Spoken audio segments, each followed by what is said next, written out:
Yasmin Suka, chairperson of the Commission on Human Rights in South Sudan, Geneva. A United Nations Human Rights Commission warned on Sunday that inflammatory rhetoric by senior South Sudanese military figures and fresh troop mobilization risk triggering mass atrocities, ethnic violence, and further undermining the country's fragile peace deal. The UN Commission on Human Rights in South Sudan said recent public statements by commanders encouraging violence against civilians, combined with military deployments in Jonglei State, marked a dangerous escalation at a time when the peace process is already severely weakened. The warning follows remarks by a senior military official who instructed troops deployed to front lines in northern Jonglei to spare no lives, including the elderly. Gen.Johnson Olony, Assistant Chief of Defense Forces for Mobilization and Disarmament and commander of the Agwalek militia, made the comments while addressing fighters in Duck County. Olony was speaking to forces preparing to confront fighters from the SPLAIO and the White Army, which recently overran government garrisons in the Lu-Nuer area, including Paget in Duck County. When we arrive there, don't spare an elderly, don't spare a chicken, don't spare a house, Olony said in remarks openly. The commission said such language, when used by those exercising effective command and control, could amount to incitement under international law and increase the likelihood of attacks on civilians. Language that calls for the killing of civilians, including the elderly, is profoundly dangerous, said Commission Chair Yasmin Suka. In South Sudan's past, such rhetoric has preceded mass atrocities. Under international law, military and civilian leaders may be held criminally responsible for crimes they order, incite, or fail to prevent, the Commission said, adding that no senior leader in Juba could claim ignorance of the public calls to violence. Commissioner Barney Afako warned that the mobilization of forces alongside ethnicized messaging risks setting off a cycle of retaliatory violence. Unless there is immediate intervention at the highest level to rein in forces and de-escalate, South Sudan risks sliding rapidly into another phase of widespread violence, he said, calling for urgent regional engagement. The Commission said the escalation reflected a broader political breakdown driven by repeated violations of the 2018 peace agreement that ended a 5-year civil war in which nearly 400,000 people were killed. It called on all parties to immediately halt inflammatory rhetoric and troop mobilization, stressing that President Salva Kiir, as commander-in-chief, bears ultimate responsibility for ensuring discipline among forces operating in his name. Failure to act decisively to halt incitement and restore command discipline may engage responsibility at the highest levels of leadership, the Commission warned. This crisis is not inevitable, Suka said, but the window to act is closing fast. Evacuate now, Army tells civilians in Lu-Nuer areas. South Sudan's military has issued a second and more explicit evacuation order for civilians living in opposition-held areas of Jonglei State, warning that a large-scale military operation is imminent. In a directive dated January 25 and signed by South Sudan People's Defense Forces, SSPDF, spokesman Major General Lul Rue Koang, the Army ordered civilians in the Lu-Nuer counties of Nairal, Urer, and Akobo to evacuate for safety to government-controlled areas within 48 hours. The 3 counties are controlled by the opposition Sudan People's Liberation Army in Opposition, SPLAIO, led by detained First Vice President Riek Machar. The order warned that a military campaign dubbed Operation Enduring Peace would begin imminently. Fighting between forces loyal to President Salva Kiir and the SPLAIO, now commanded by Machar's deputy Oyet Nathaniel, has intensified since December, particularly in northern Jonglei. The SPLAIO has seized several SSPDF positions, capturing garrisons in Wat, Ui, and Paget. The Army has since mobilized additional troops and advanced northward in an effort to retake the areas. Most government forces are now stationed in Poktap and Padiat in Duck County, a few kilometers from Paget, where SPLAIO front lines are located. This map of South Sudan is showing Akobo, Nairal, and Urer counties in Jonglei State. Warnings to civilians: the latest directive marks the second evacuation order issued in less than a month. A broader order on December 30th urged civilians to leave SPLAIO-held areas to avoid and minimize collateral damage. Following that order, several locations were struck by air attacks, including Lankian Town in Nairal County, where at least 11 people were killed, according to local officials. The new order goes further, issuing explicit warnings to armed civilians and humanitarian organizations. Civilians carrying weapons who do not intend to fight government forces were instructed to surrender their firearms at the nearest SSPDF garrison. It warned that armed civilians found near SPLAIO facilities would be considered legitimate military targets. The directive also called on youths not affiliated with the White Army, a loosely organized newer militia that has played a central role in previous conflicts, to move their families and livestock out of the affected areas.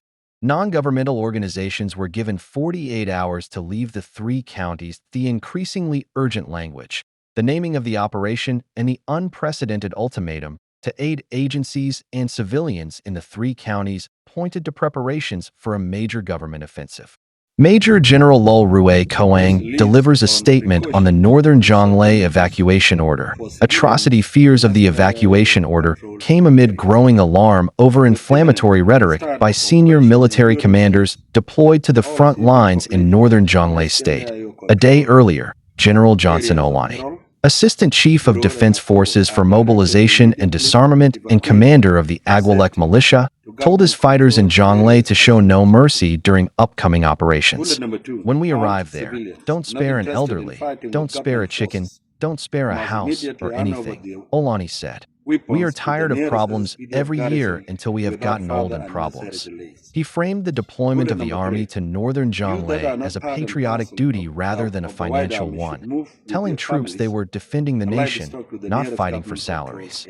The Agwalek militia, which has been partially integrated into the National Army, has recently been deployed to several strategic locations, including near the Heglig oil fields on the Sudanese border, following a tripartite agreement between South Sudan and rival Sudanese factions to protect oil infrastructure.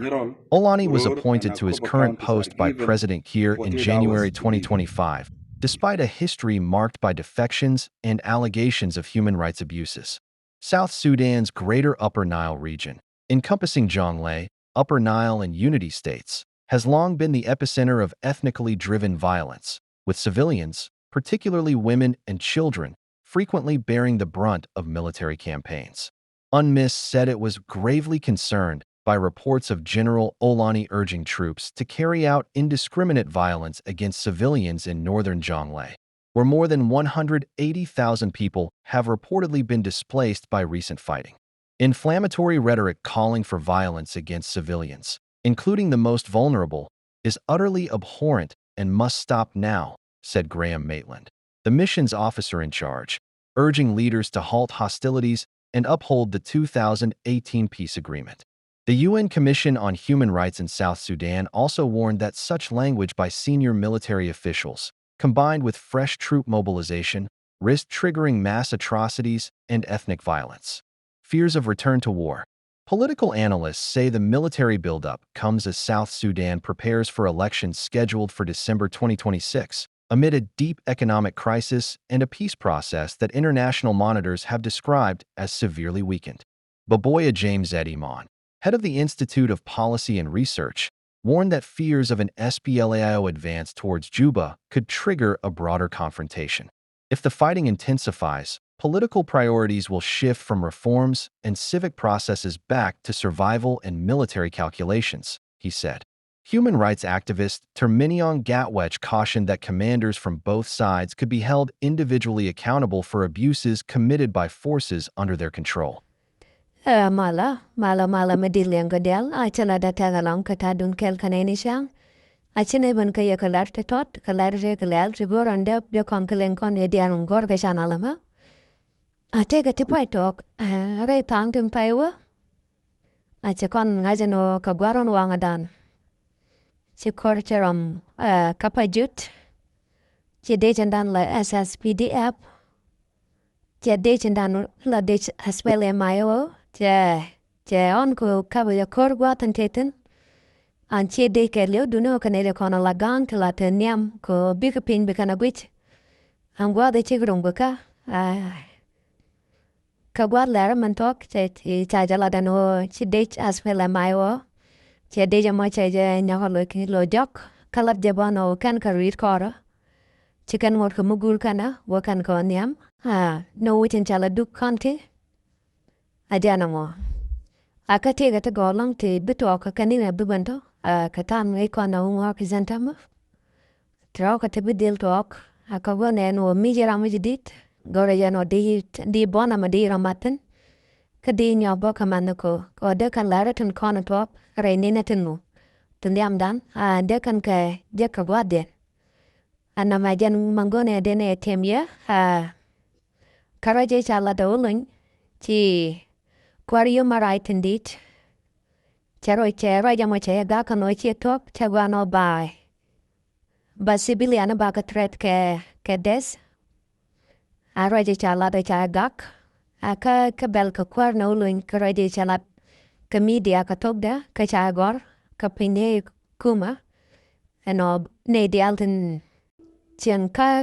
Jonglei State baka nakandial man pulak del hawakana wakaman adong talong bapan taraja mo cha condemn human right ano chira inuga me mederolat ngai kono banwala chi pajut karada to korkana chukorba charom kam denias pele maiwo kana SSPDF abo ka uror konti koroma na deno buruten ka chineben kon pam ga jan watang mano an koroma ta yuktu au puch ka koror no chi dech as well mai wo kana dech la de kumenas SPDF ai charom ka cheta antu wan chaganang duno la de ba wakana gwa an kujimi kata dana chirom ka chi deni as well mai wo chigabom chiga deni tangkon la deni SSPDF chikan ga nyawa jujok aka chikan ga nang bani chikan ka gormanek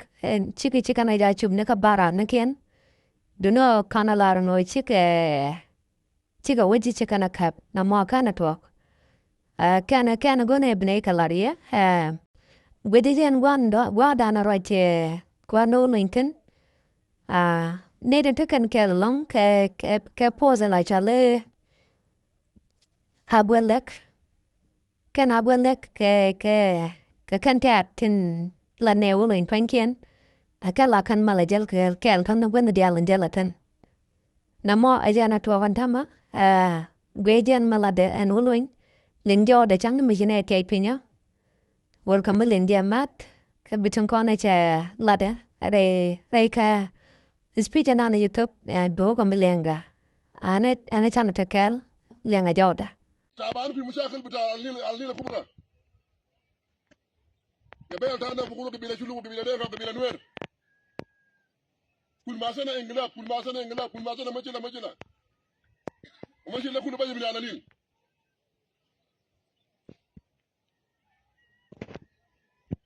لكن دور ده انا قلت لشيب مبارك ده بكون يا على العليل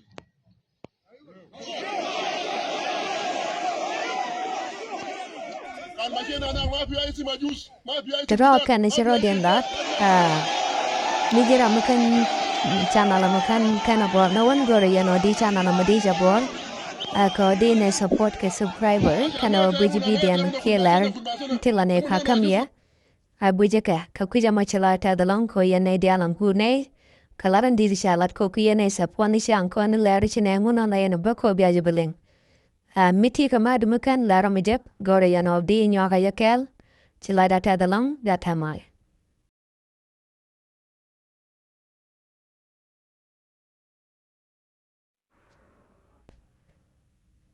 The pulse is ready. Stand firm. Focus on the mission. As you all can see, Abercorn are ready to finish the mission as soon as possible.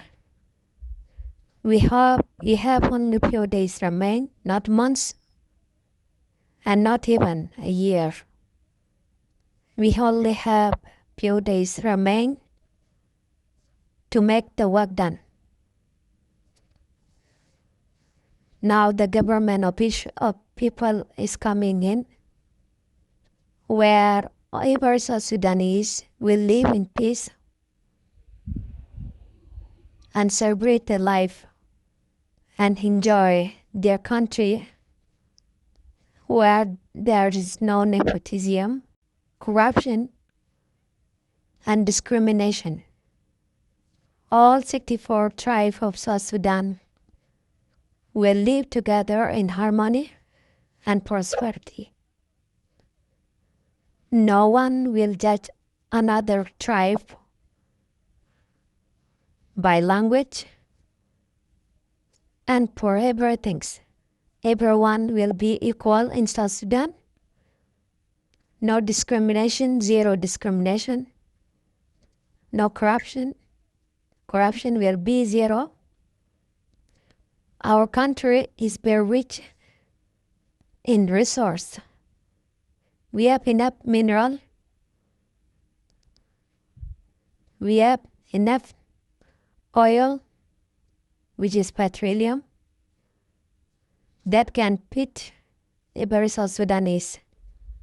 So our country is not poor. It's very rich in resource. So we have all we need in our country. We advise every citizen and all the civilian in those areas in Burke County to stay calm, stay at home, and stay indoor. This war is not for the civilians. It's only for the SSPDF who are defending the failing regime.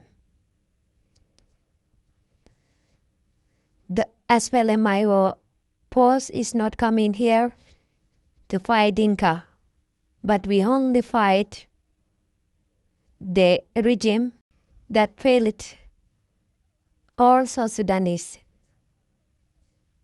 That regime led by General Salva Kiir Mayardit is the only regime that we are fighting for, so that the regime that will equalize every South Sudanese will come in and take the horse.